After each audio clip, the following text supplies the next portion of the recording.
World Health Organization says the pandemic of COVID-19 is clearly still a global health emergency and is of particular concern as it spreads more widely in countries with weak health systems.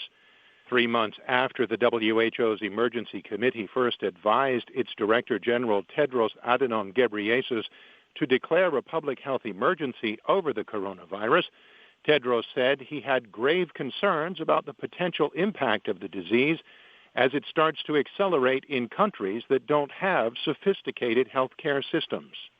WHO has grave concerns about the potential impact the virus could have as it starts to accelerate in countries with weaker health systems. The WHO's head of emergencies, Mike Ryan, said while the organization recognized that some countries are beginning to consider easing lockdown measures, it was important that they constantly look out for a jump in infections and be ready to put some measures back in place if needed.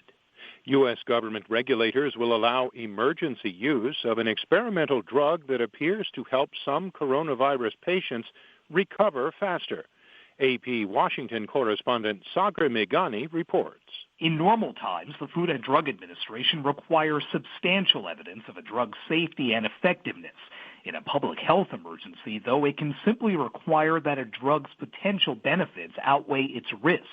That's what it's doing with Gilead Sciences' remdesivir, the first drug shown to help fight COVID-19. No drugs are actually approved for treating the virus, and remdesivir still needs formal approval. Saghar Maghani, Washington. For more on these stories, visit voanews.com. This is VOA News. States across the United States are operating at their own pace in confronting the coronavirus. The AP's Ed Donahue reports.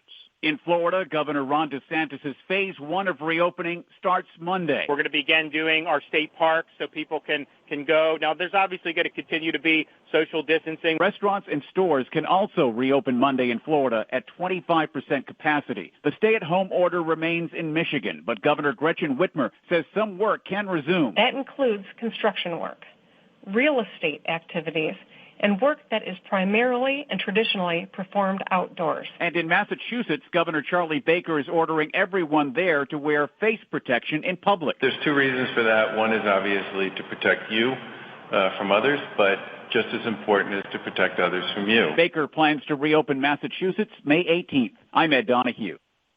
After a wave of news reports that he was gravely sick or even dead, North Korean leader Kim Jong Un reappeared in public Saturday for the first time in 20 days at a fertilizer factory. North Korean state radio said Kim attended the completion ceremony for a phosphate fertilizer plant in Suncheon, a city north of the capital Pyongyang. Rumors about Kim's health began to swirl after he skipped a major political North Korean anniversary on April 15th. The reason he did not attend is still not clear. The Daily NK, a Seoul-based website, reported that he was recovering from heart surgery. Several U.S. media said the United States had been monitoring intelligence that Kim was in grave danger. Japanese Prime Minister Shinzo Abe on Friday announced preparations toward extending the national state of emergency by around 1 month due to the new coronavirus pandemic. 現在の緊急事態宣言の枠組みをおおむね The Japanese Prime Minister said he had made instructions to swiftly coordinate measures according to each region's infection situation. He said he would inquire of the opinion of experts toward the basis of extending the framework of the current state of emergency by around 1 month. Abe said a final decision will be made on Monday, May the 4th. Japan declared a month-long state of emergency on April 7th in Tokyo and 6 other urban areas and requested residents to stay at home. The measure was later expanded to cover the entire country.